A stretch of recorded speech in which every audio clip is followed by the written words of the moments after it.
Assalamualaikum warahmatullahi wabarakatuh. Alhamdulillahilladzi khalaqal mauta wal hayata liyabluwakum ayyukum ahsanu amala.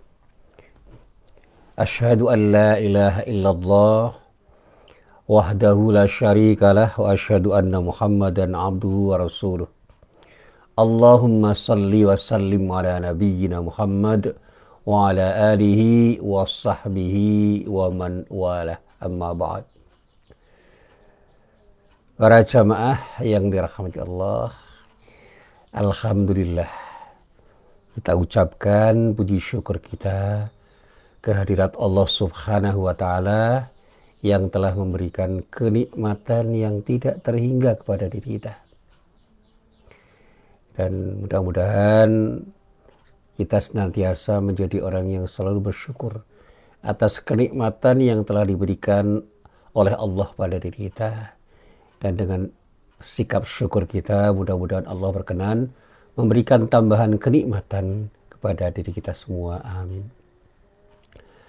Para jamaah yang dirahmati Allah, pada pagi hari ini saya ingin melanjutkan apa yang dulu pernah saya sampaikan tentang bagaimana seharusnya kita ini menyadari bahwa kita ini pernah bersalah, pernah melakukan perbuatan dosa, sehingga sangat mungkin diri kita itu penuh dengan dosa sebagai akibat dari kesalahan yang pernah kita perbuat.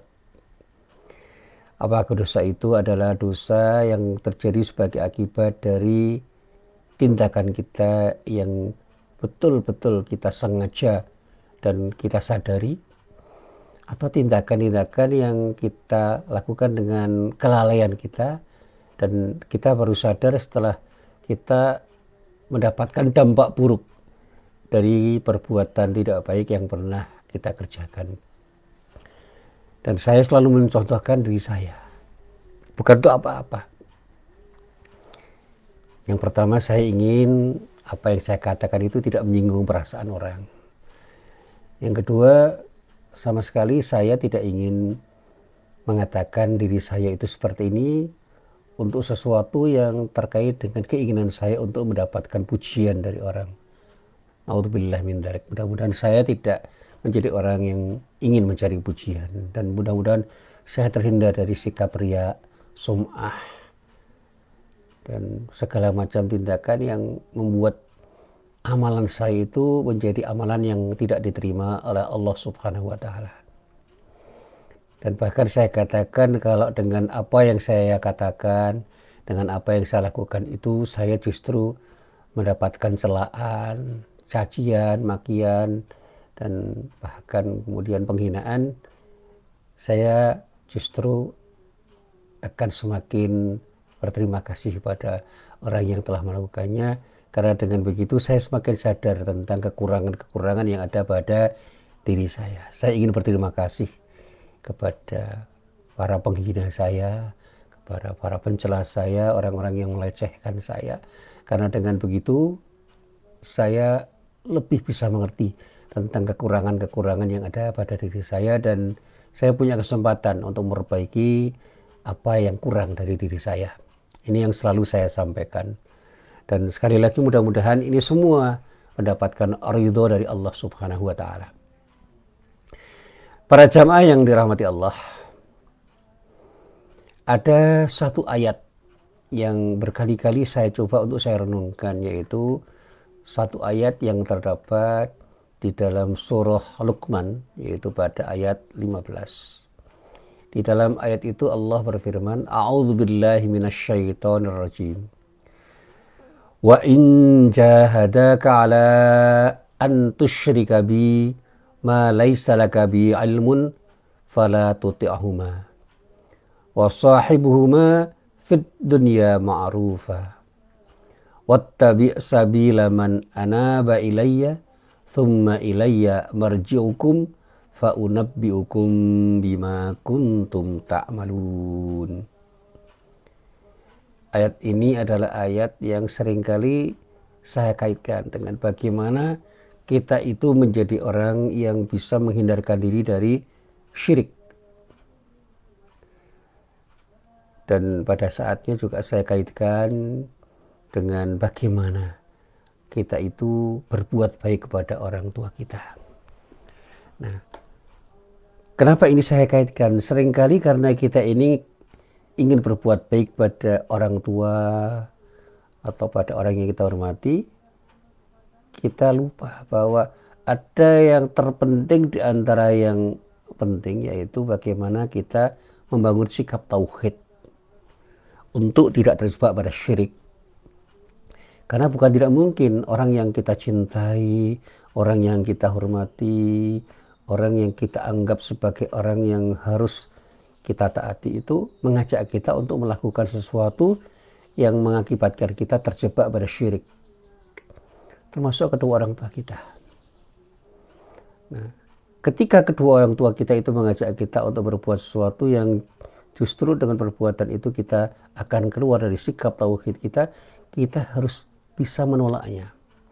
Tetapi tolaklah ajakan itu dengan cara yang baik, dengan cara yang ma'ruf, dengan cara yang proporsional. Dan disitulah kemudian kita tetap harus menjadikan mereka itu menjadi mitra kita, teman kita. Bergaullah dengan siapapun yang kita hormati dengan cara yang terbaik. Tetapi dalam rangka untuk memilih sikap kita ketika kita harus membangun sikap tauhid, kita harus bisa mengatakan tidak terhadap siapapun, termasuk orang-orang yang kita hormati. Nah, para jamaah yang dirahmati Allah, di dalam ayat ini juga ada kata-kata wattabi sabila man anaba ilayya. Dan ikutilah jalan orang yang kembali kepadaku. Nah, ada orang yang disebut dengan al-munib. Ya, orang-orang yang pada saatnya memang ingin kembali kepada Allah dengan taubatnya, dan pada saatnya dia itu benar-benar hanya ingin taat kepada Allah. Dan itulah orang-orang yang harus kita teladani. Nah, kenapa ini saya sampaikan dalam pembangunan mental spiritual kita, termasuk di dalamnya, di dalam memperkokoh karakter kita sebagai manusia muslim. Kita itu harus punya teladan, dan teladan kita itu adalah orang-orang yang pantas kita teladani. Siapa mereka? Orang-orang yang memang kembali kepada Allah dengan sikap yang benar. Mungkin orang itu pernah berbuat tidak baik, tetapi pada saatnya dia bertaubat dengan taubatan nasuha, dan akhirnya dia menjadi orang yang taat kepada Allah. Itulah orang-orang yang harus taati. Saya pernah bercerita pada mahasiswa saya tentang Sunan Kalijogo. Nah, cerita tentang Sunan Kalijogo itu menarik. Nah, salah satu yang saya ceritakan, Sunan Kalijogo sebelum menjadi orang yang saleh, orang yang pantas diteladani, dia itu pernah menjadi orang yang tidak perlu diteladani karena perilakunya yang tidak baik. Tetapi waktu dia berubah, kalau dalam istilah sekarang hijrah, tidak tanggung-tanggung. Dia membalik semuanya, seolah-olah dia itu berubah 180 derajat untuk menjadi orang yang hebat, orang yang betul-betul saleh, orang-orang yang betul taat kepada Allah, sehingga perubahan yang terjadi pada dirinya itu membuat banyak orang tercengang. Nah, tentang cerita-cerita Sunan Kalijogo yang terkait dengan kesaktian tidak pernah saya ceritakan, yaitu bumbu-bumbu di dalam cerita tentang beliau yang itu tidak perlu saya ceritakan. Tapi yang ceritakan itu saya tekankan di sini, kita pun bisa mencontoh Sunan Kalijogo itu dengan mencontoh sesuatu yang terbaik di antara yang baik, yaitu bagaimana beliau itu berhijrah untuk menjadi orang yang betul-betul hanya ingin taat kepada Allah Subhanahu wa Ta'ala. Dan para sahabat Nabi juga ada orang-orang yang ceritanya dulu adalah orang-orang yang tidak baik. Ya, tidak usah jauh-jauh, Umar bin Khattab itu siapa? Dan termasuk di dalamnya Abu Dzar Al-Ghifari. Saya pernah melacak kisah tentang Abu Dzar Al-Ghifari. Ternyata dia itu dulu orang yang tidak baik. Tetapi begitu menjadi seorang muslim, luar biasa kebaikannya dan patut dicontoh. Dan itu orang-orang yang dalam istilah para ulama terkait dengan ayat yang terdapat di dalam surah Luqman, tepatnya pada ayat 15, itu disebut dengan Al-Munib. orang-orang yang betul-betul kembali kepada Allah, dan pada saatnya dia menjadi orang yang taat kepada Allah, yang pada saatnya memang orang yang seperti itulah orang-orang yang pantas dijadikan teladan. Saya sampaikan hal ini terkait dengan apa yang selalu saya katakan. Kita ini perlu keteladanan dan kita perlu meneladani orang-orang baik agar kita bisa melangkah menjadi orang-orang yang seperti itu. Dengan langkah-langkah yang pernah dilakukan oleh orang itu. Artinya kita belajar dari proses bagaimana orang itu menjadi orang yang hebat. Dan kita juga harus bisa membiasakan sesuatu yang menjadi kebiasaan orang itu ketika menjadi hebat. Wawasan yang kita pahami dengan proses taklim itu memang perlu. Tetapi taklim saja itu tidak cukup. Saya selalu menyampaikan di dalam training-training yang pernah saya ikuti, baik saya sebagai trainee maupun sebagai trainer atau sebagai panitia, tidak ada sesuatu yang bisa mengubah dengan cepat kecuali ketika kita mampu membiasakan diri untuk menjadi orang sesuai dengan apa yang kita inginkan, dan pada saatnya kita nikmati perubahan itu terus-menerus. Kita perlu berubah dengan pembiasaan-pembiasaan diri. Kalau soal ta'lim, banyak orang yang wawasan keagamannya itu baik, tapi karena dia tidak mengamalkan ilmu yang dia miliki di dalam perilakunya, maka dia tidak akan menjadi seperti apa yang seharusnya. Ilmunya baik, ya, tetapi perilakunya tidak sebaik ilmunya. Dan hal ini banyak kita dapatkan di seputar kita. Ya, saya selalu mengatakan begini, kalau kita sudah pernah sekolah di pesantren, apa tiba-tiba kita itu akan menjadi orang yang berakhlak mulia? Saya jawab tidak. Saya pernah punya pengalaman sekolah di madrasah. Ya, sekolah saya itu ya substansinya adalah pesantren. Tetapi saya itu mendapatkan pelajaran hidup bukan hanya di situ, di masyarakat. Saya bergumul, dan pada saat saya bergumul saya merasakan betapa beratnya untuk berubah menjadi orang baik. Karena apa? Tantangan kehidupan itu luar biasa, dan termasuk dorongan hawa nafsu kita itu luar biasa. Dan bahkan Imam Syafi'i itu pernah menasihati tentang bagaimana kita seharusnya menghadapi hawa nafsu. Ibnu Qayyim al-Jauziyah yang kitabnya pernah saya baca, itu juga mengatakan begitu. Imam Ghazali juga mengatakan begitu. Dan bahkan kalau kita belajar Al-Hikam, satu kitab yang ditulis oleh Ibnu Athaillah As-Sakandari, menjadi orang yang betul-betul bertaubat itu tidak mudah. Ada proses yang sangat berat. Dan itu harus dilakukan oleh orang-orang yang benar kuat niatnya untuk melakukannya. Dan pada saatnya dia menikmati proses untuk menjadi orang yang baik. Nah, para jamaah yang dirahmati Allah, selanjutnya ada satu ayat yang melengkapi apa yang saya sampaikan, yaitu surat Asy-Syura ayat 10. Di dalam ayat itu Allah berfirman, A'udzu billahi minasyaitonir rajim. Wa makhtalaftum fi syai'in fa hukmuhu ila Allahi dzalikumullahu rabbi alaihi tawakkaltu wa ilaihi unib. Tentang sesuatu apapun kamu berselisih, maka putusannya terserah kepada Allah yang mempunyai sifat-sifat demikian. Itulah Allah Tuhanku, kepadanya lah aku bertawakal, dan kepadanya lah aku kembali. Nah, para jamaah yang dirahmati Allah, ketika kita bicara inabah itu kalau diartikan secara harfiah memang pengembalian atau pemulihan. Maksudnya adalah proses kembalinya seseorang dari jalan yang pada saatnya ketika orang melalui jalan itu dia jauh dari Allah menuju jalan yang bisa mendekatkan diri kepada Allah. Inabah itu memang semakna dengan taubat, tetapi para ulama termasuk yang saya baca itu dari apa yang disampaikan oleh Ibnu Qayyim al-Jauziyah di dalam kitab Madarijus Salikin menyatakan bahwa inabah itu memiliki nilai, level, derajat, tingkat yang lebih tinggi daripada taubah. Mereka pada umumnya mengatakan jika taubah itu punya makna sikap meninggalkan maksiat, menyesal dan bertekad kuat untuk tidak mengulangi apa yang tidak baik, Maka inaba itu selain mencakup ketika unsur itu meninggalkan maksiat, menyesal dan bertekad untuk tidak mengulanginya, juga memiliki kelebihan lain. Apa kelebihannya? Yaitu menghadapkan jiwa raga hanya kepada Allah dengan mengerjakan ibadah-ibadah secara sempurna. Kalaupun tidak sempurna, ada upaya untuk melakukannya dengan sesempurna mungkin. Jadi orang yang sudah pada posisi inaba itu adalah orang-orang yang hidupnya itu betul-betul hanya dilalui untuk hanya beribadah kepada Allah dengan sebaik-baiknya.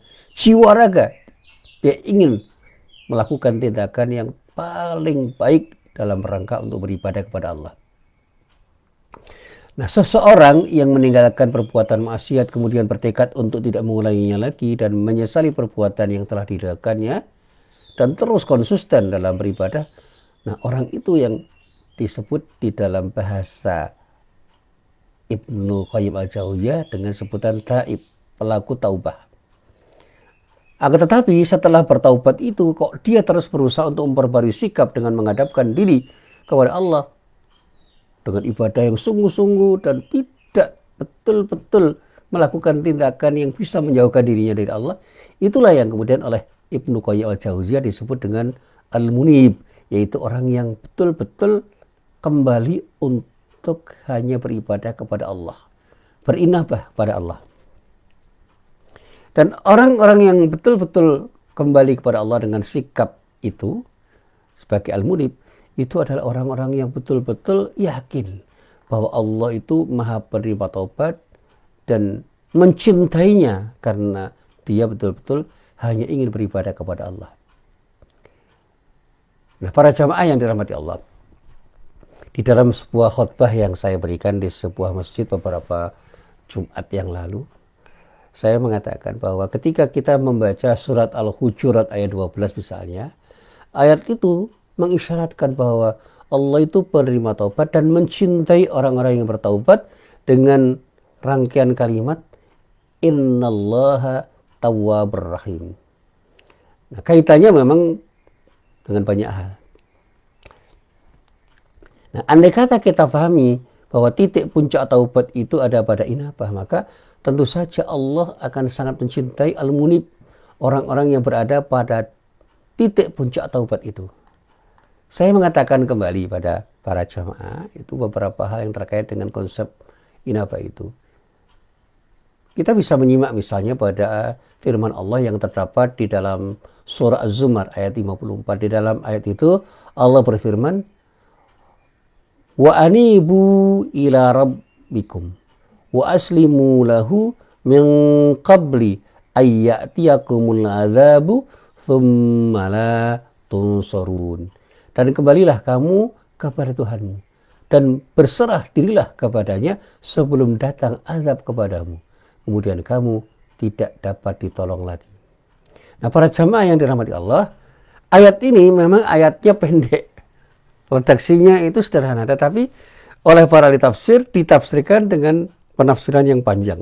Saya mengambil salah satu penjelasan dari As-Sa'di rahimahullah. Dia berkata di dalam kitab tafsirnya, dan inabahlah. Artinya apa? Bertaubatlah dengan taubat yang sungguh-sungguh kepada Tuhan kalian. Yaitu dengan hati kalian dan pasrahlah hanya kepada Allah. Pasrah dengan anggota badan kalian. Pasrah dengan jiwa kalian. Sehingga jiwa dan raga kalian itu betul-betul Anda gunakan untuk bisa membuat Anda pasrah kepada Allah dengan sikap tawakal yang benar. Dan ketika Anda itu bersikap tawakal dengan benar, maka sesungguhnya pada saat itulah Anda berada dalam kedekatan diri Anda kepada Allah Subhanahu wa Ta'ala. Dia katakan apabila kata inabah itu disebutkan secara terpisah, sendiri, tidak terkait dengan sesuatu yang lain, maka amal-amal fisik itu sudah tercakup di dalamnya. Jadi ketika kita itu berada dalam inabah, maka semua tindakan kita yang secara fisik itu kita lakukan, itu sudah otomatis berada dalam lingkup tindakan inabah itu. Dan apabila digabungkan, maka keduanya sebagaimana di dalam ayat ini, maka dimaknai sebagaimana yang telah disebutkan di dalam beberapa kitab tafsir, yang di dalam firman Allah itu dinyatakan orang-orang yang betul-betul menjadi munib itu adalah orang-orang yang hanya ingin kembali kepada Allah dan punya sikap tawakal. Dan dia betul-betul ikhlas hanya untuk kembali kepada Allah dan menunjukkan bahwa tanpa keikhlasan tidak akan pernah berguna apapun yang dilakukan. Dan sama sekali amal apapun yang dilakukan orang dengan tanpa ikhlas itu tidak akan bermakna. Nah, inilah yang saya baca di dalam kitab tafsir yang ditulis oleh Imam As-Sa'di yang berjudul Taisirul Karim Ar-Rahman, halamannya halaman 727. Nah, simpulan pentingnya begini. Kalau kita ingin menjadi al-munib, jangan tanggung-tanggung ketika bertaubat itu. Lakukan semua hal yang bisa mendekatkan diri kita kepada Allah dan jangan pernah melakukan sekecil apapun tindakan yang bisa menjauhkan diri kita dari Allah Subhanahu wa taala.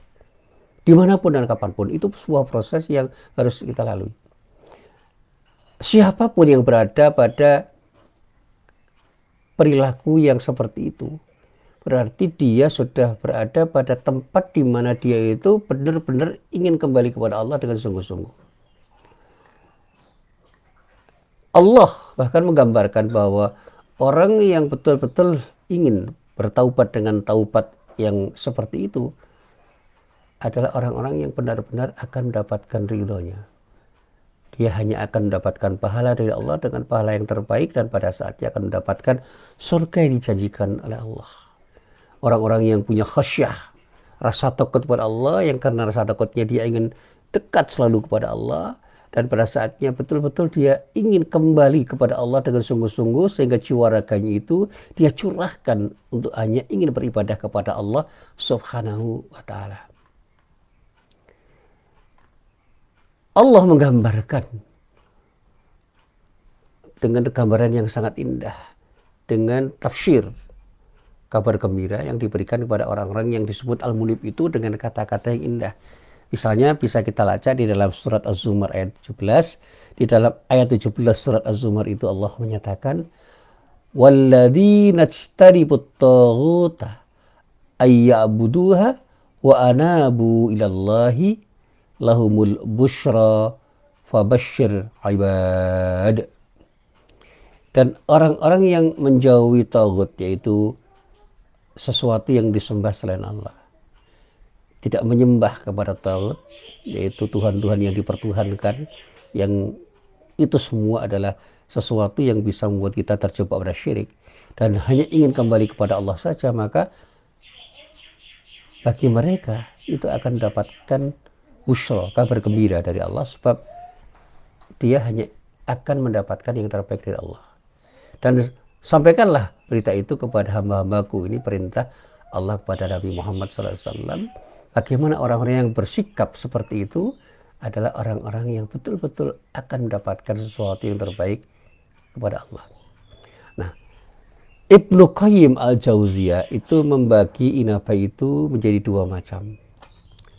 Nah, ini pendalaman makna inabah ini. Yang pertama, inabah dalam konteks kembali kepada Allah untuk memahami, meyakini dan menghayati sifat rububiyah Allah. Dan ini merupakan inabahnya semua makhluk. Muslim atau kafir, orang ingin bersikap seperti itu. Orang jahat pun sebenarnya adalah orang-orang yang punya keinginan untuk menjadi orang yang kembali kepada Allah dalam pengertian sifat rububiyah Allah. Yang kedua, inabah kepada uluhiyah Allah. Ini merupakan inabahnya waliullah, orang yang mencintai Allah dan Allah mencintainya. Tidak semua orang bisa melakukannya karena inabah yang bersifat uluhiyah itu inabah yang kemudian melahirkan keinginan orang untuk hanya beribadah kepada Allah. Berbeda dengan inabah rububiyah, pengakuan orang terhadap Allah sebagai zat yang menciptakan dirinya, menguasai dirinya, mengatur dirinya, itu difahami oleh semua makhluk Allah. Bahkan orang-orang yang tidak beriman pun sebenarnya dia tahu bahwa dirinya itu diciptakan oleh Tuhan. Tapi pada saat kesadaran ilahiyahnya itu muncul, maka kesadaran inilah yang kemudian mengakibatkan dia itu hanya ingin beribadah kepada Allah dengan cintanya, dan oleh karena itu Allah mencintainya. Karena dia dekat kepadanya, maka Allah mendekat kepada dirinya, dan pada ibadahnya orang-orang itu hanya ingin beribadah kepada Allah dengan cintanya, yang pada saatnya dia akan menjadi orang yang tunduk hanya menghadap kepada Allah.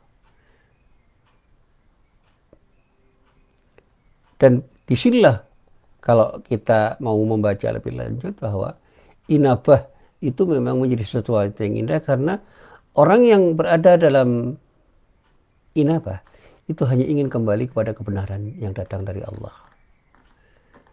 Dia hanya ingin kembali kepada Allah saja.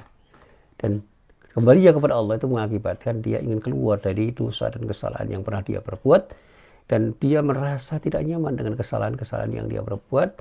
Dan akhirnya dia akan mencari sesuatu yang membuat dia semakin bisa mendekatkan diri pada Allah. Dan di saat dia mendekatkan diri pada Allah, dia menjadi puas karena dia telah kembali kepada zat yang memang layak untuk didekati dan dicintainya, karena dirinya kemudian hanya ingin berdekatan dengan sang kekasih. Dan sang kekasih itu kemudian memberikan cintanya kepada dirinya, dan dia betul-betul merasa cintanya kepada Allah itu ada dalam dirinya. Disitulah kemudian dia mengatakan, hanya ada cinta yang betul-betul ada pada diriku, yaitu cinta kepada Allah, dan hanya cinta Allah yang kuharapkan datang dariku, sehingga apapun yang kucintai hanya akan kucintai karena Allah. Karena Allah hanya akan mencintai orang-orang yang mencintai sesuatu karena dirinya. Ini adalah kesadaran ilahiyah yang luar biasa. Dan pada saat orang itu sudah pada posisi itu, dia hanya ingin berbuat sesuatu karena Allah. Dan ketika dia meninggalkan sesuatu juga karena Allah. Orang yang disebut Al-Munib, orang-orang yang betul-betul hanya ingin menepati janjinya kepada Allah. Dia ingin membebaskan diri dari dosa-dosa yang pernah dia lakukan.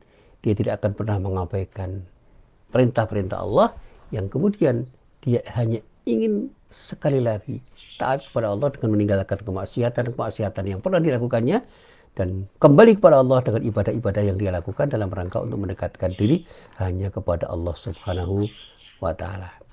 Nah, para jamaah yang dirahmati Allah, sebagai penutup dari apa yang saya sampaikan, ketika inabah itu disebut sebagai puncak kesadaran manusia untuk bertaubat oleh para ulama, seseorang yang berada dalam kondisi inabah itu akan selalu berupaya dan mengkondisikan dirinya untuk selalu meningkatkan ibadahnya dengan memperbanyak ibadahnya dan membangun kualitas ibadahnya dengan sebaik-baiknya.